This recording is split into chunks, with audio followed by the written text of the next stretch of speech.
प्रिय विद्यार्थियों, मैं धर्मेंद्र सिंह आप सब लोगों का अपने YouTube चैनल मेरी कक्षा में फिर से स्वागत करता हूं।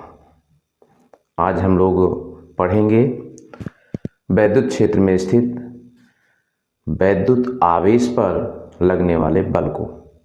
इसके पहले हम लोगों ने वैद्युत क्षेत्र की तीव्रता को पढ़ लिया था।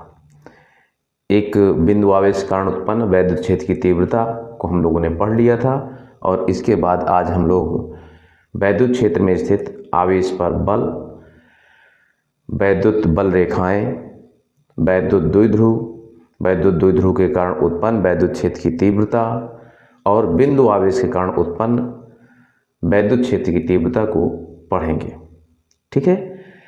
इससे पहले मैं एक आग्रह आपसे ये करना चाहूँगा कि जो लोग मेरे चैनल पर नए हैं वो चैनल को सब्सक्राइब करें और यदि आपको ये पसंद आए, आपको मेरा समझाना समझ में आए तो आप इसको लाइक करें और शेयर करें और नोटिफिकेशन में बेल आइकन को दबा दें।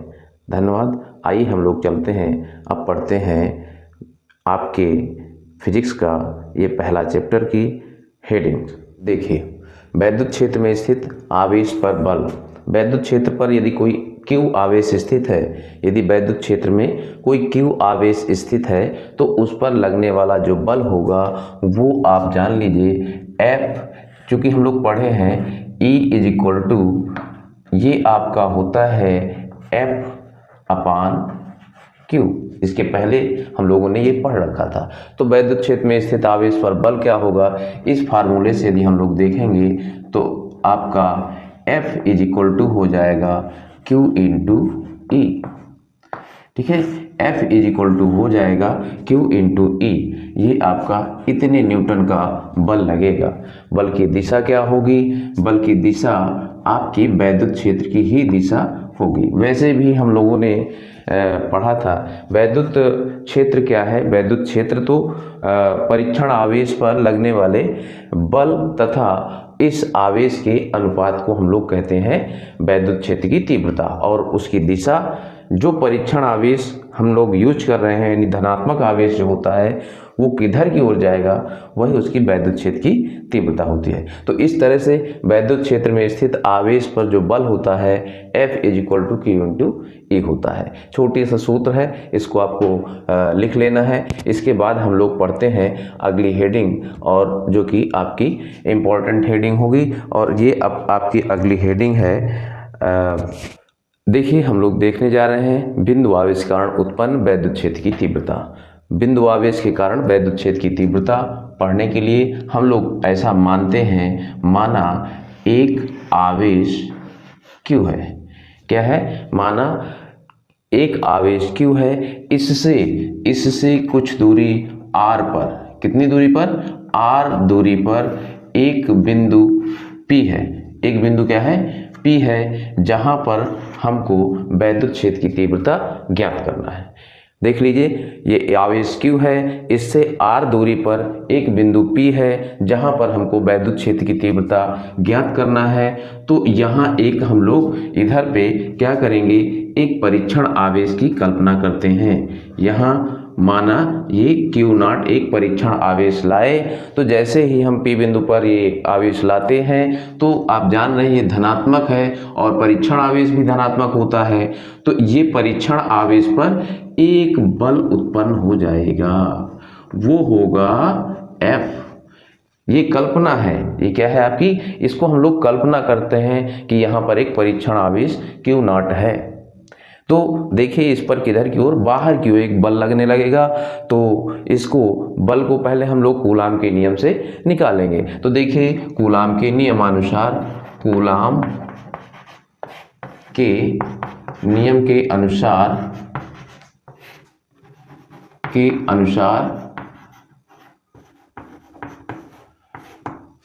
Q0 पर बल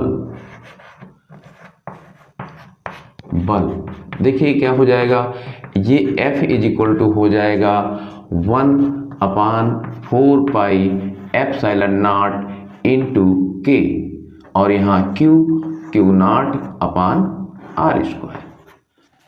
आप ये जानते हैं k क्या है, ये माध्यम है, माध्यम का परावैद्युतांक है आपका, ठीक है ना। तो यदि आपका वायु या निर्वात है तो k का मान क्या हो जाता है, 1 हो जाता है, ठीक है। k का मान क्या हो जाता है, 1 हो जाता है। फिलहाल हम ये मान करके चलते हैं कि कोई यहाँ पर माध्यम है और उसके लिए हम लोग k का इस्तेमाल कर रहे हैं। अब देखिए यहाँ पर क्या होगा, हमें इस बिंदु आवेश के कारण यहाँ वैद्युत क्षेत्र की तीव्रता निकालना है। तो लिखेंगे बिंदु P में वैद्युत क्षेत्र की तीव्रता, वैद्युत क्षेत्र की तीव्रता।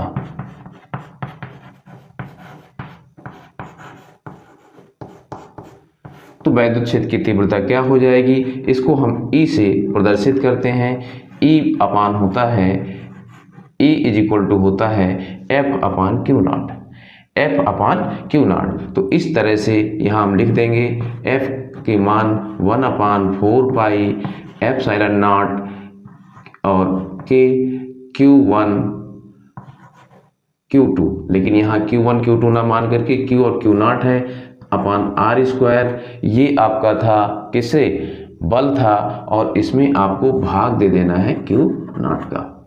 ये Q नॉट और ये Q नॉट क्या हो जाएंगे, कैंसिल हो जाएंगे। तो E का मान आपका आ गया, ये हो जाएगा 1 अपान 4 pi epsilon not into K और ये Q अपान आर स्क्वायर। तो ये बिंदु आवेश के कारण उत्पन्न वैद्युत क्षेत्र की तीव्रता है, ठीक है। बिंदु आवेश के कारण उत्पन्न वैद्युत क्षेत्र की तीव्रता है, इसका मात्रक न्यूटन प्रति कूलाम, न्यूटन प्रति कूलाम होता है। दिशा आपको पता है किस तरह से हम लोग निकालेंगे, है ना। जिधर ये बाहर की ओर है, दिशा क्या है, बाहर की ओर है। धनात्मक आवेश के कारण यदि आपको कभी दिशा निकालना पड़े तो वो हमेशा बाहर की ओर होता है। यदि माध्यम क्या है, निर्वात या वायु है, निर्वात या वायु है, तो देखिए K बराबर क्या हो जाता है, 1। K का मान क्या हो जाता है, 1 हो जाता है। तो E का मान क्या हो जाएगा, E is equal to 1 upon 4 pi epsilon naught Q upon r square. ये आपका बिंदु आवेश के कारण उत्पन्न वैद्युत क्षेत्र की तीव्रता हो जाएगी न्यूटन प्रति कूलाम, और दिशा बाहर की ओर, दिशा बाहर की ओर, ठीक है। बाहर की ओर का मतलब है ये जो दोनों बिंदुओं को मिलाने वाली रेखा है उसी में बाहर की ओर, ठीक है ना, इधर की ओर ये हो जाएगी, ठीक। तो इस तरह से हम लोग बिंदु आवेश के कारण वैद्युत क्षेत्र की तीव्रता पढ़ सकते हैं। और यदि हम इसको सदिश रूप में कहें तो E इज इक्वल टू आ जाएगा 1 अपान 4 pi epsilon naught Q upon r square, और इसका हम लोग क्या रख देंगे, एकांक वेक्टर रख देंगे, ये दिशा को बताता है। तो यहाँ पर इस तरह से आपने देखा बिंदु आवेश कारण उत्पन्न वैद्युत क्षेत्र की तीव्रता। इसमें कोई दिक्कत नहीं होनी चाहिए, कूलाम का नियम आपको पढ़ाया गया है। यहाँ पहले एक बिंदु आवेश था, यहाँ हम Q नॉट की कल्पना किए और ये धनात्मक होता है। परीक्षण आवेश हमेशा धनात्मक माना गया है। इसमें फिर देखिए ये आपका बल निकाले, बल का मान ये आ गया, और वैद्युत क्षेत्र की तीव्रता बल बटे आवेश होता है, तो इसको हमने भाग दे दिया, ये कट गए Q नॉट, और ये इस तरह से आपका फार्मूला आ गया।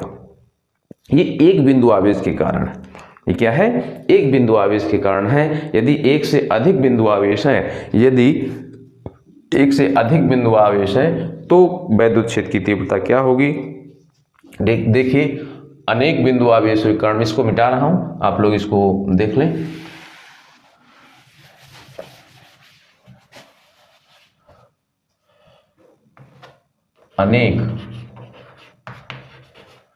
अनेक बिंदु आवेशों के कारण वैद्युत क्षेत्र की जो तीव्रता होगी वो आपकी सभी के सदिश योग के बराबर होगी, ठीक है ना। E इज इक्वल टू आ जाएगा E1 plus E2 plus En, ठीक है। ये ध्यान रखिएगा, ये सदिश योग के बराबर होगी। ठीक है। अनेक आवेशों के कारण उत्पन्न वैद्युत क्षेत्र की तीव्रता क्या होगी, उनके अलग अलग के कारण उत्पन्न वैद्युत क्षेत्र की तीव्रताओं के सदिश योग के बराबर होगी। ठीक है, तो इस तरह से आपने पढ़ा। अब हम लोग आगे बढ़ते हैं तो देखते हैं, आइए देखते हैं अगली हेडिंग में वैद्युत बल रेखाएं।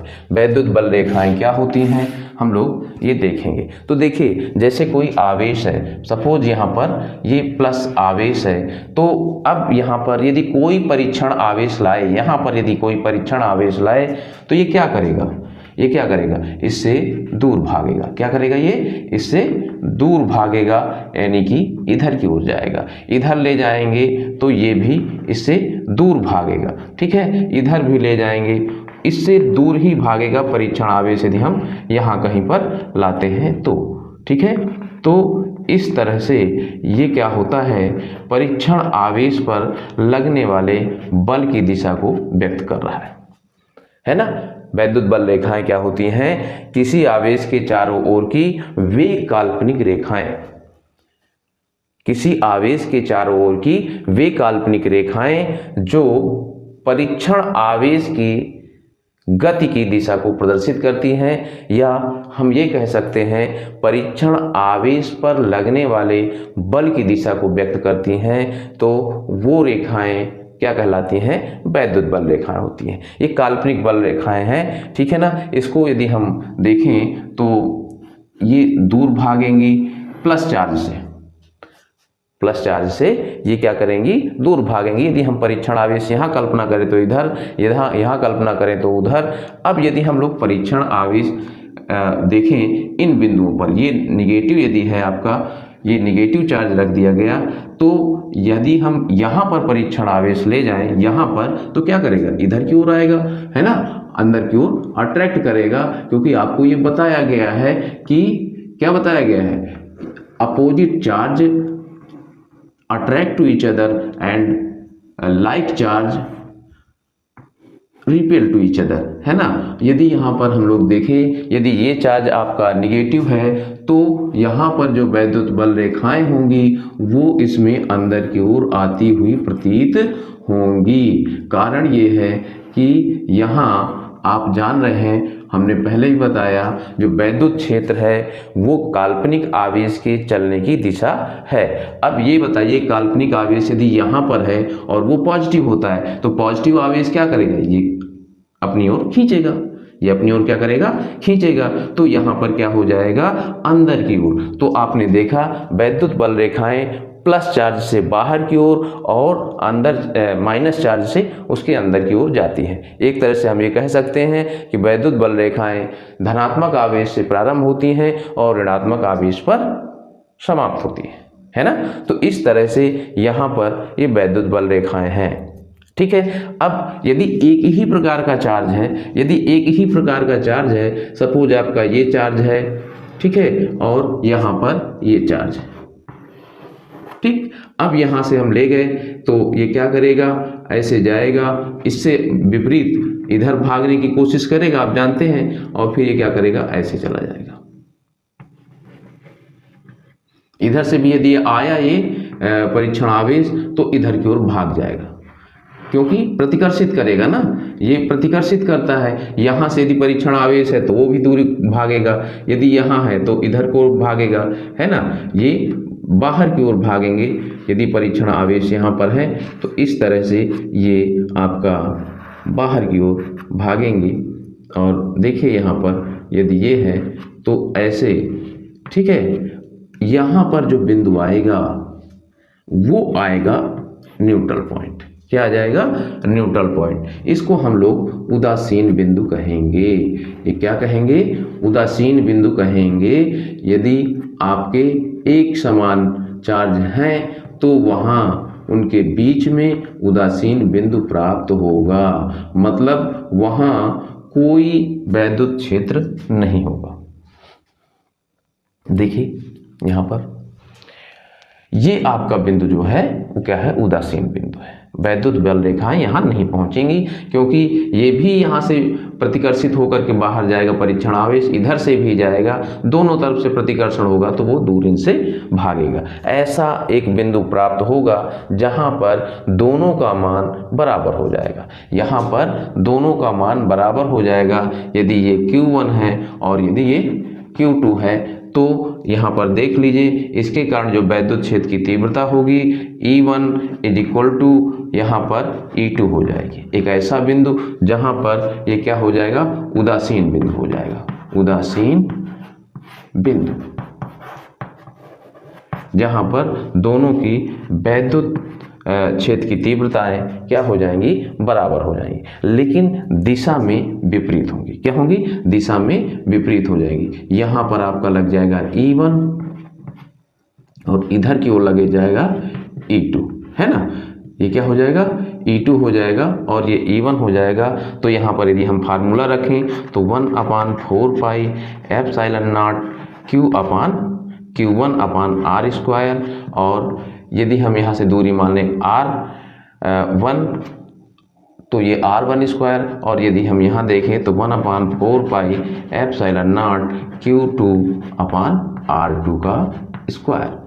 ये उदासीन बिंदु के लिए है। तो ये सब क्या हो जाएंगे, कट जाएंगे। उदासीन बिंदु के लिए क्या फार्मूला आपका आ जाएगा, Q1/R1 is equal to Q2/R2। ये आपका किसके लिए होता है, उदासीन बिंदु के लिए। उदासीन बिंदु के लिए ऐसा होगा यदि आपका नेगेटिव यदि है, देखिए यहाँ पर यदि ये कोई चार्ज यदि नेगेटिव है और ये भी नेगेटिव है तो ये भी क्या होगा, कहीं यहाँ पर उदासीन बिंदु प्राप्त होगा, है ना। ये अंदर की ओर, ठीक इस तरह से ये, और इसमें भी क्या हो जाएंगी, ये ऐसे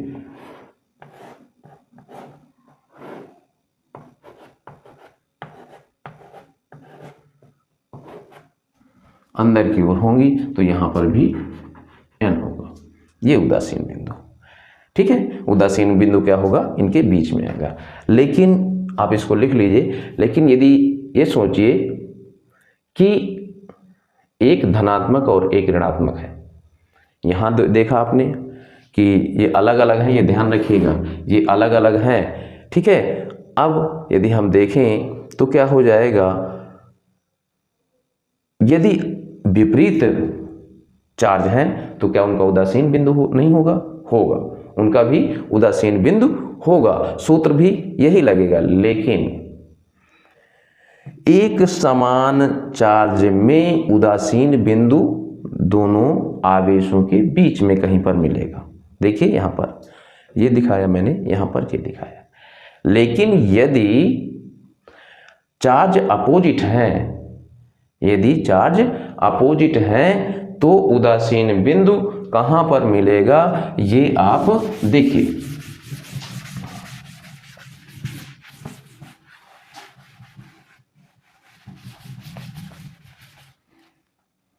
यहाँ यदि चार्ज अपोजिट है, ये हो गया और ये इधर हो गया, तो यहाँ पर कहीं उदासीन बिंदु मिलेगा।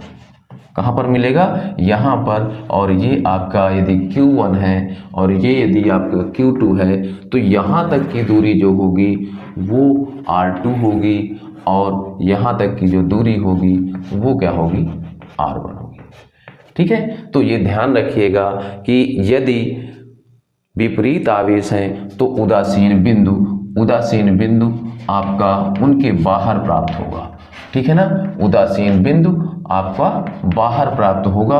और यदि चार्ज एक प्रकार के हैं, एक ही प्रकृति के हैं, यानी धनात्मक या ऋणात्मक हैं, तो उदासीन बिंदु उन दोनों के बीच में प्राप्त होगा, ठीक है ना। यही फार्मूला लगेगा। तो इस तरह से आपने वैद्युत बल रेखाओं में उदासीन बिंदु को देखा।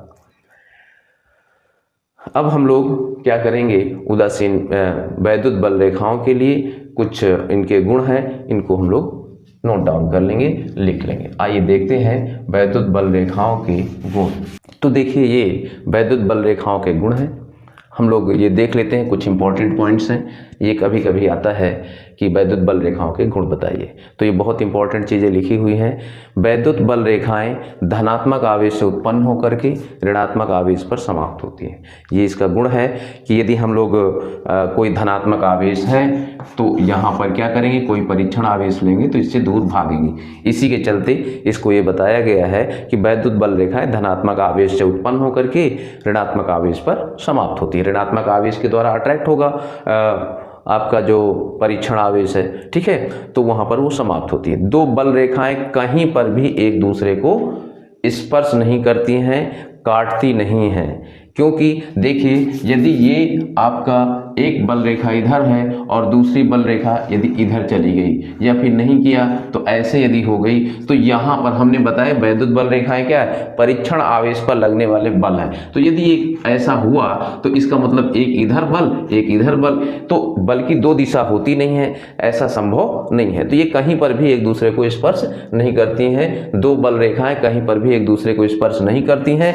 क्योंकि यदि स्पर्श करेंगी तो उस बिंदु पर बल की दो दिशा प्रदर्शित होंगी, जो कि संभव नहीं है। अब फिर आगे हम लोग बढ़ते हैं। ये आपके प्रैक्टिकल में जब आपका वो एग्जामिनर आते हैं तो वो भी ये क्वेश्चन करते हैं। आपको एक प्रैक्टिकल वैद्युत बल रेखाएं खींचना होता है तो आप देखेंगे कि कहीं पर भी एक दूसरे को स्पर्श नहीं करती हैं। ये चालकों से होकर नहीं गुजरती हैं। यदि आप चालक से प्रवेश कराएं इनको तो ये फिर आगे नहीं मिलेगी। उसका कारण ये है कि चालक के अंदर कोई वैद्युत क्षेत्र नहीं होता है। यदि कोई उपकरण ऐसा है, यदि हम समझते हैं कि वैद्युत क्षेत्र उसको नुकसान कर रहा है, तो उसको हम चालक के अंदर यदि पैक कर दें तो वहां पर कोई वैद्युत क्षेत्र नहीं होता है, ठीक है ना। तो अब अगला है, आवेशों के समीप ये थोड़ा सा सघन होती हैं। आवेशों के नज़दीक में ये सघन होती हैं। देखिए जैसे यहाँ पर आप समझ लीजिए ऐसे है तो ये ऐसे ऐसे उत्पन्न होती हैं, ठीक है ना। ऐसे ये दूर भागेंगी और जैसे जैसे दूर जाएंगी तो ये ऐसे ऐसे ये दूर ऐसे होते चले जाते हैं। तो आवेशों के नज़दीक ये थोड़ा घनी होती हैं और डेंसिटी अधिक होती है, और जैसे जैसे ये दूर जाएंगी तो ये रेयर हो जाएंगी, डेंसिटी क्या हो जाएगी, थोड़ा सा कम हो जाएगी, ठीक है। तो अब आगे का आपका अगला पॉइंट है ये वैद्युत क्षेत्र में परीक्षण आवेश की गति की दिशा को, उस पर लगने वाले बल की दिशा को क्या करती है, व्यक्त करती है। तो इस तरह से ये 5 पॉइंट मैंने लिखा। ये आपका काफ़ी ज़्यादा पूछा जाता है कि वैद्युत बल रेखाओं के गुण बताइए। तो वैद्युत बल रेखाएं मुख्य रूप से हम लोग क्या कह सकते हैं कि ये परीक्षण आवेश के चलने की दिशा, यानी कि उस पर लगने वाले बल की दिशा को क्या करती हैं, ये व्यक्त करती हैं। उसी के आधार पर ये सारे पॉइंट्स हैं, ठीक है। तो आप इसको नोट कर लीजिए और हम लोग अब बढ़ते हैं आगे। तो दो आवेशों को एक दूसरे से यदि हम अल्प दूरी पर रख दें, एक दूसरे से यदि हम अल्प दूरी पर रख दें, दो बराबर और विपरीत आवेश यदि हम अल्प दूरी पर रख देते हैं तो इस तरह से जो बना निकाय है वो आपका क्या कहलाता है, वैद्युत द्विध्रुव कहलाता है, ठीक है ना। वैद्युत द्विध्रुव कहलाता है। एक यदि आपका नेगेटिव है तो दूसरा पॉजिटिव होगा, ठीक है ना। ये क्या होगा, एक यदि नेगेटिव है तो दूसरा पॉजिटिव होना चाहिए। प्रकृति में विपरीत,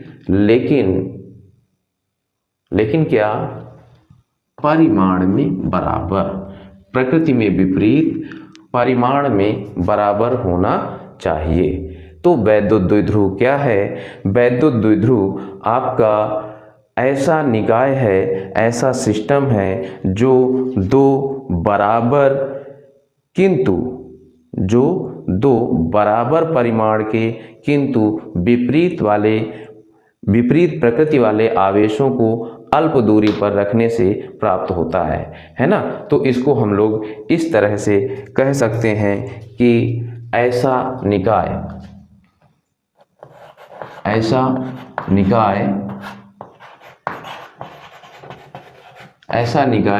जो बराबर परिमाण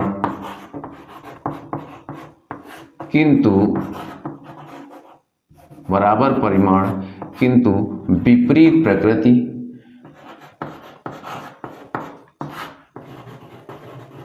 प्रकृति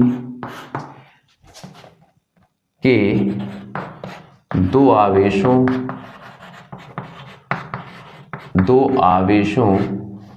को अल्प दूरी पर रखने से प्राप्त होता है।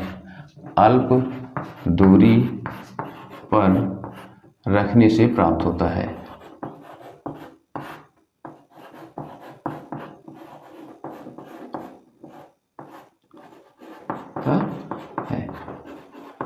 ठीक है। ऐसा निकाय जो बराबर परिमाण किंतु विपरीत प्रकृति के ऐसा निकाय जो बराबर परिमाण किंतु विपरीत प्रकृति के दो आवेशों को अल्प दूरी रखने से प्राप्त होता है, क्या कहलाता है? वैद्युत द्विध्रुव कहलाता है। क्या कहलाता है? वैद्युत द्विध्रुव कहलाता है। ये आप लिख सकते हैं, वैद्युत या विद्युत द्विध्रुव कहलाता है। द्विध्रुव कहलाता है ना। एग्जाम्पल के रूप में आप इसको देख सकते हैं, -Q और +Q, है ना। या फिर आप यहाँ ले सकते हैं जैसे HCl। इसमें क्या होता है? हाइड्रोजन, है ना, जो पार्शियली धनात्मक होता है, और Cl क्या होता है? ये क्या होता है? ये प्लस चार्ज इसमें, और यहाँ पर थोड़ा सा ये माइनस चार्ज, ये एक दूसरे के कुछ दूरी पर रख दिए गए, तो ये क्या बन गया? आपका वैद्युत द्विध्रुव बन गया। ठीक है ना। यहाँ पर क्या हो गया? ये वैद्युत द्विध्रुव बन गया। HCl भी क्या होता है? वैद्युत द्विध्रुव होता है। तो वैद्युत द्विध्रुव क्या है? आपने देखा, ऐसा सिस्टम जो इक्वल आपके जो इक्वल चार्ज है, लेकिन जो नेचर में अपोजिट है, वो एक दूसरे से थोड़ी सी दूरी पर रख दिए जाते हैं, तो ये आपके वैद्युत द्विध्रुव कहलाता है। इसमें अब है वैद्युत द्विध्रुव आघूर्ण। वैद्युत द्विध्रुव यानी विद्युत द्विध्रुव आघूर्ण।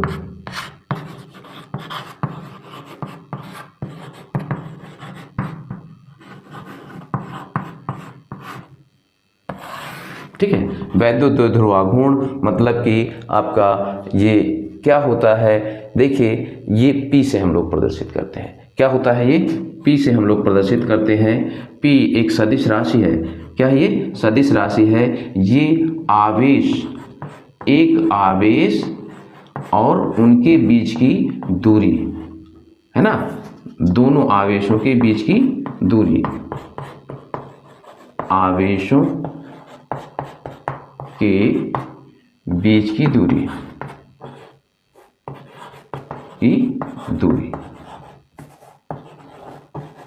देखिए, वैद्युत द्विध्रुव आघूर्ण क्या है?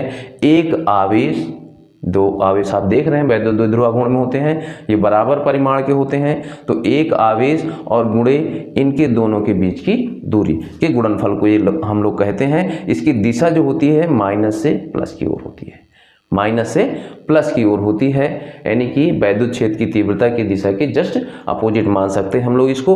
तो ये आपका क्या हो गया? वैद्युत द्विध्रुव आघूर्ण P = क्या आ गया? ये आ गया Q × 2L। हम लोग ये 2L क्यों ले रहे हैं? ये समझ लीजिए दोनों के बीच की दूरी है।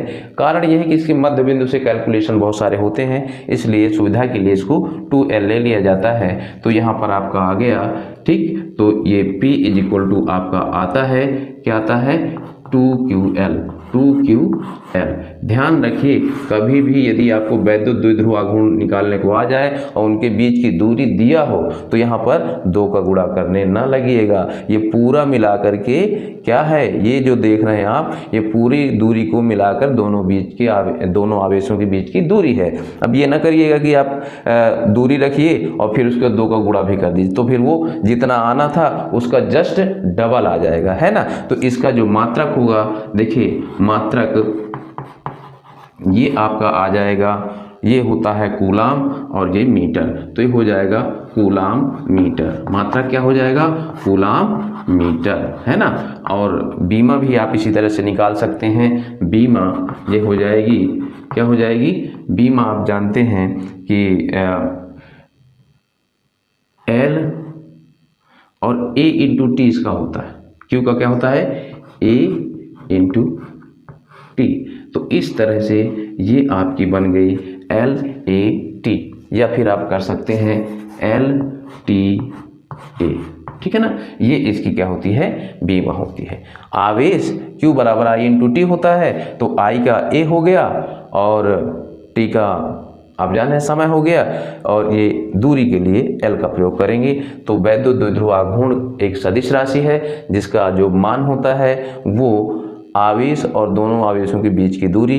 फिर मैं आपको समझा दूं कि यहाँ दूरी डबल ना करने लगेगा, ये 2L दोनों आवेशों के बीच की दूरी ही है, 2L की जगह पर ही पूरी दूरी रखी जाएगी। हम अपनी सुविधा के लिए 2L ले रहे हैं, ठीक है ना। ये देखिए यहाँ पर, तो इस तरह से आपने वैद्युत द्विध्रुव आघूर्ण पढ़ा। यह एक सदिश राशि है। क्या है ये, ध्यान रखिएगा, सदिश है, ये भी ध्यान रखिएगा, बहुत ज़्यादा जरूरी है, बहुत ज़्यादा इंपॉर्टेंट हेडिंग्स है ये इस चैप्टर की, ठीक है। मात्रक कूलाम मीटर, और जो बीमा है कूलाम की होती है A इंटू टी, ये रखा है, और मीटर L होता है, तो एल टी इंटू A इसका हो गया, ठीक है। आइए हम इसके आगे बढ़ते हैं और देखते हैं वैद्युत द्विध्रुव के कारण उत्पन्न वैद्युत क्षेत्र की तीव्रता।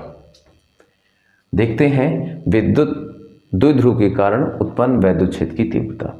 इलेक्ट्रिक डाइपोल के कारण उत्पन्न वैद्युत क्षेत्र की तीव्रता हमको देखना है, बहुत ही इंपॉर्टेंट है, ये आपका मोस्ट इंपॉर्टेंट है, ठीक है ना। ये हेडिंग, इसको हम लोग दो प्रकार से निकालते हैं। एक है आपकी अच्छी स्थिति, क्या है, अच्छी स्थिति, और दूसरी है निरक्षी स्थिति। तो आज हम इसको पढ़ने जा रहे हैं अच्छी स्थिति में। कहाँ पर पढ़ेंगे, अच्छी स्थिति में, मतलब कि ये जो बिंदु होगा वो इसी के अक्ष में स्थित होगा, ठीक है ना, अच्छी स्थिति में, है ना। वैद्युत द्विध्रुव के कारण उत्पन्न वैद्युत क्षेत्र की तीव्रता, ठीक है। तो हम अच्छी स्थिति में, दो स्थितियों में ज्ञात किया जाता है इसका, है ना।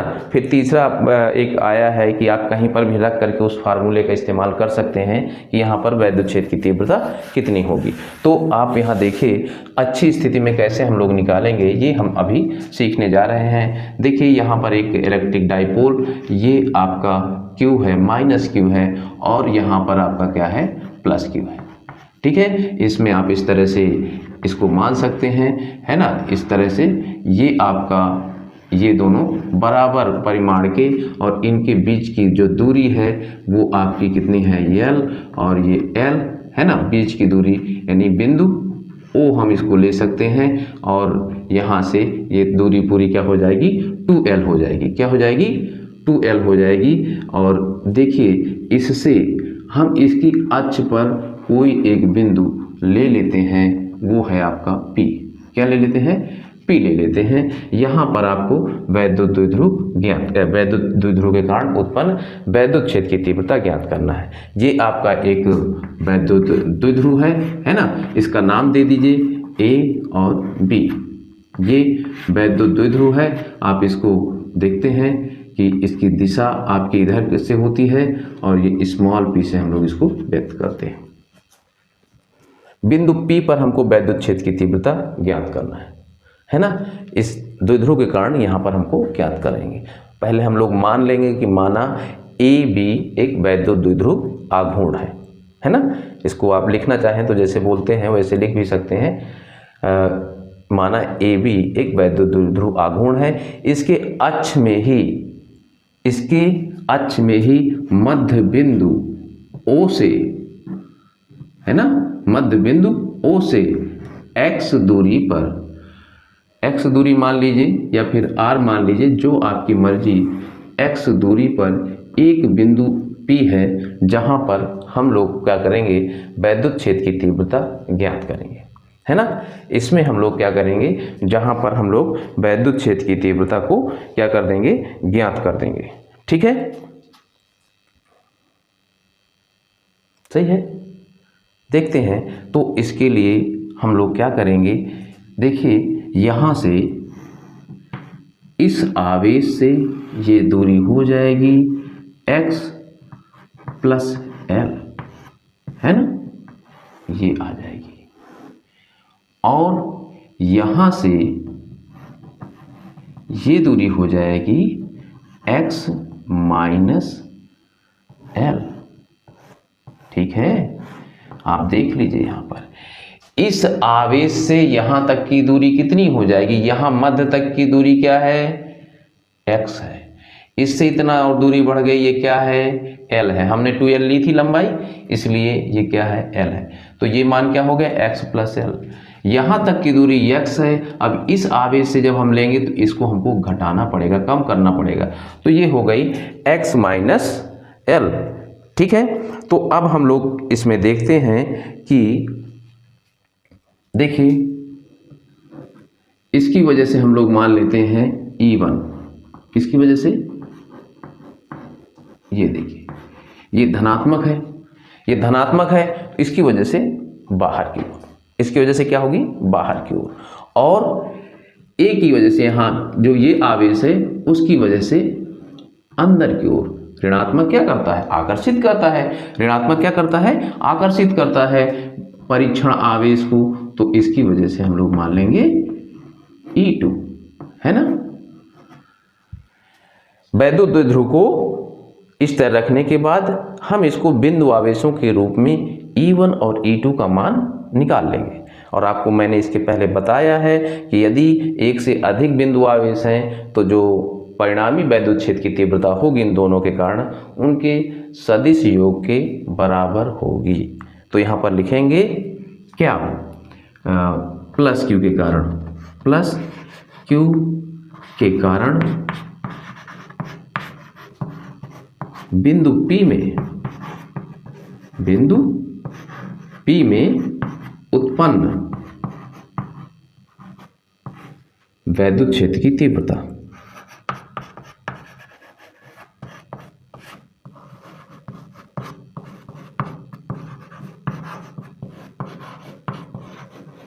वैद्युत क्षेत्र की तीव्रता ये आप देख रहे हैं E1 is equal to 1/4 pi epsilon naught. यदि कोई माध्यम आप माने तो के रखें और नहीं माध्यम माना है तो के न रखें। Q अपान दूरी कितनी है, E1 इसकी वजह से है तो यहाँ से दूरी है ये वाली x माइनस l का, है ना। दिशा क्या हो जाएगी, दिशा हो जाएगी प्लस क्यू के कारण है तो दिशा बाहर की ओर। क्या करेंगे, बाहर की ओर। ठीक है, प्लस क्यू के कारण E1 है तो ये बाहर की ओर। ठीक, इसको इक्वेशन फर्स्ट मान लीजिए। इसके बाद माइनस क्यू के कारण, अब देखिए E2 माइनस क्यू ये है, इसके लिए वही 1/4 पाई एप्सिलॉन नॉट। ये दूरी आप लेंगे क्या, ये x प्लस एल, क्यू अपान एक्स प्लस एल का होल स्क्वायर। इसकी दिशा, ये समीकरण 2, इसकी दिशा कितना, अंदर की ओर। ये तो विपरीत हो गए दोनों, अंदर की ओर। ठीक है, देखिए यहां पर इसकी वजह से हमने माना E1 प्लस है, दूरी ये है ये, तो E1 का मान ये आपका आ गया। दिशा देख रहे हैं प्लस की वजह से बाहर की ओर होती है। यहां परीक्षण आवेश माने हैं, उस आधार पर वैद्युत क्षेत्र की तीव्रता निकालनी होती है। माइनस क्यू के कारण यानी इसके कारण आप क्या करेंगे, E2 अंदर की ओर होगी, है ना, माइनस है, आकर्षित होगा परीक्षण आवेश। इसका फार्मूला ये हो जाएगा, दूरी आप देख रहे हैं यहां से यहां तक, ये हो गया अंदर की ओर। हमको क्या करना है, परिणामी निकालना है, यानी कि वैद्युत द्विध्रुव के कारण, है ना। अब हम लिखेंगे द्विध्रुव के कारण।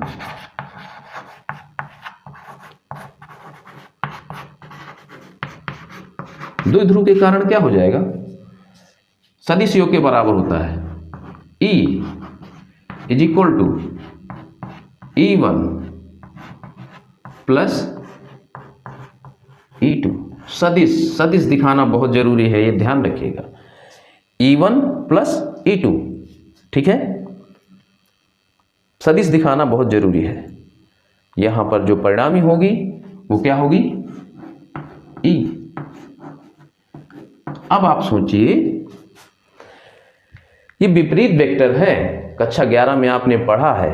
इस तरह परिणामी निकालेंगे तो ये जब जोड़ेंगे तो हमें इनका परिमाण निकालेंगे तो देखेंगे विपरीत दिशा में है तो बड़े वाले से छोटे वाले को घटा देंगे, है ना।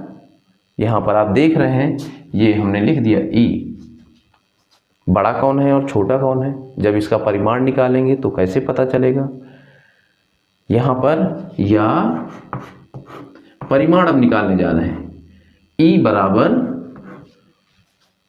दिशा, अब वेक्टर नहीं लगाएंगे, E1 और E2 एक उधर को है एक इधर को है तो इनके अंतर के बराबर। अब देखिए कौन बड़ा है कौन छोटा है, यहाँ दूरी नीचे है, दूरी क्या है, नीचे है, तो जिसकी दूरी कम होगी वो बड़ा होगा। भाई भाग दे रहे हैं तो जब छोटी संख्या से भाग देंगे तो उत्तर ज्यादा आएगा, है ना, और जब बड़ी संख्या से भाग देंगे तो उत्तर कम आएगा। तो यहाँ पर देखिए, यहाँ दूरी किसकी कम है, E1 के लिए कम है। इसका मतलब आ जाएगा E1 माइनस E2। देखिए ये वेक्टर रूप में आपको दिखाया कि आपको दोनों को जोड़ना पड़ेगा, लेकिन जब वेक्टर को जोड़ते हैं और विपरीत वेक्टर हैं तो उनका उत्तर क्या होता है, दोनों के अंतर के बराबर होता है। E1 अधिक है और E2 कम है तो हम इसको क्या कर देंगे, घटा देंगे। हम ऊपर थोड़ा मिटा देते हैं और देखिए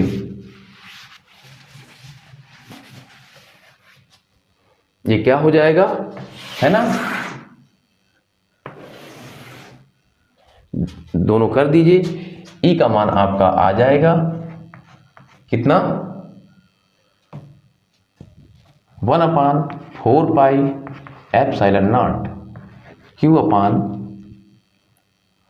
x माइनस एल का होल स्क्वायर और minus 1/4 pi epsilon naught Q अपान x प्लस एल का होल स्क्वायर। इसको हल करेंगे, देखिए ये सब में कॉमन है, Q upon 4 pi epsilon not ये आपका कॉमन हो गया, 1/x माइनस एल का होल स्क्वायर और माइनस 1/x प्लस एल का होल स्क्वायर।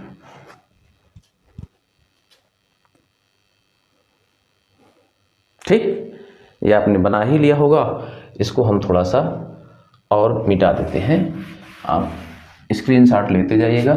तो देखिए ये क्या हो जाएगा, यहाँ पर आ जाएगा Q upon 4 pi epsilon naught और ये कुछ इस तरह से आ जाएगा, x प्लस एल का whole square minus x minus l का होल स्क्वायर अपान में x माइनस एल और इंटू x प्लस एल का होल स्क्वायर, है ना। इसको आप यहां से देखें तो ये आ जाएगा Q upon 4 pi epsilon naught, दो देखिए a प्लस बी का whole square minus a minus b का होल स्क्वायर, तो ये 4ab आता है, 4xl अपान x की पावर 4 माइनस l की पावर 4, ये आ गया। ठीक, इसको आप यहां तक लिख लिए होंगे।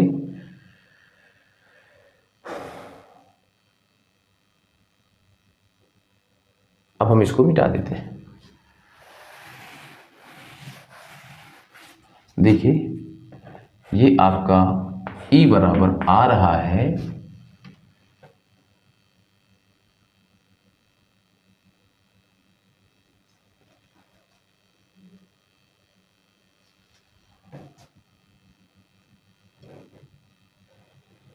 2 × 2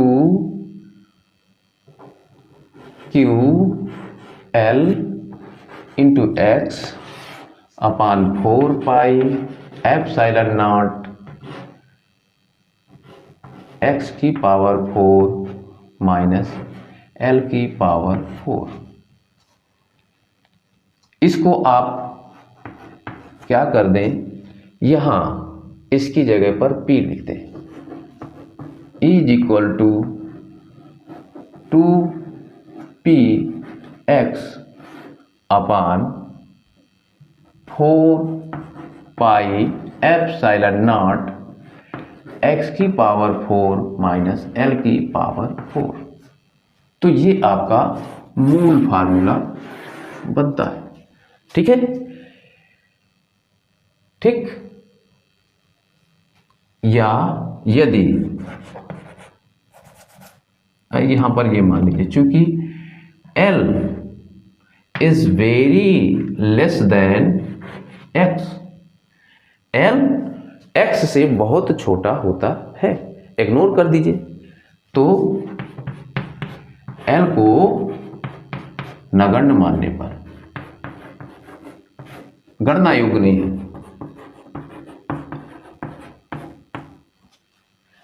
L को नगण्य मानने पर क्या हो जाएगा, E is equal to 2px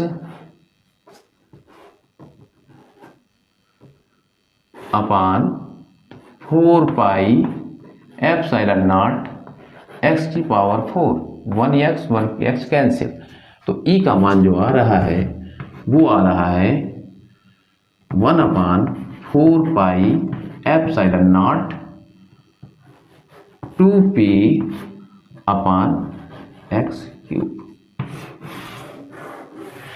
दिशा,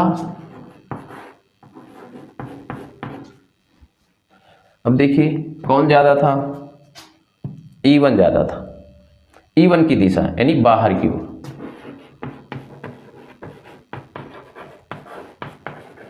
ये आपका आया।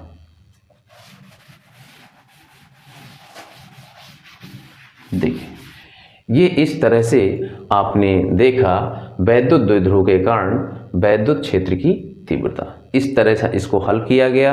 आप इसको यदि समझ ना आए, जहाँ पर दिक्कत हो रही हो आप हमको कमेंट्स कर दें। यहाँ पर देखिए L को नगण्य मानने पर ये शून्य हो जाएगा, ये क्या हो जाएगा, शून्य हो जाएगा। जब ये शून्य हो जाएगा तो आपका फार्मूला आएगा ये खत्म हो गया, ये बचा, ये रखा हुआ है, एक x और एक x कैंसिल आउट हो जाएगा, ये बाहर हो गया, तो ये यहाँ 2p बचा, ये लिखा है 2p, और यहाँ नीचे x क्यूब बचा। तो इस तरह से ये आपने देखा, बहुत ही इम्पोर्टेंट है, मैं फिर से कहूँगा वेरी इम्पोर्टेंट।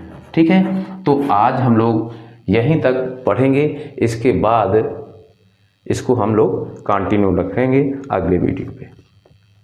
ठीक है, यदि आपको कहीं पर भी दिक्कत हो रही है, कोई कैलकुलेशन आपको समझ नहीं आ रहा है, तो आप हमको कमेंट बॉक्स में लिख कर बताएं, हम उसको अपने लेक्चर के दौरान इसी तरह से आपको कुछ सॉल्व कर देंगे। और देखिए ये बहुत ही इम्पोर्टेंट है आपके इस चैप्टर से। ठीक है, दूसरी पोजीशन अब हम अगले वीडियो में देखेंगे। ठीक है, ये बहुत इम्पोर्टेंट है, बार बार मैं कह रहा हूँ। धन्यवाद। और मेरा चैनल आप सब्सक्राइब जरूर करिए, शेयर करिए, इसको आगे बढ़ाइए। ओके, धन्यवाद।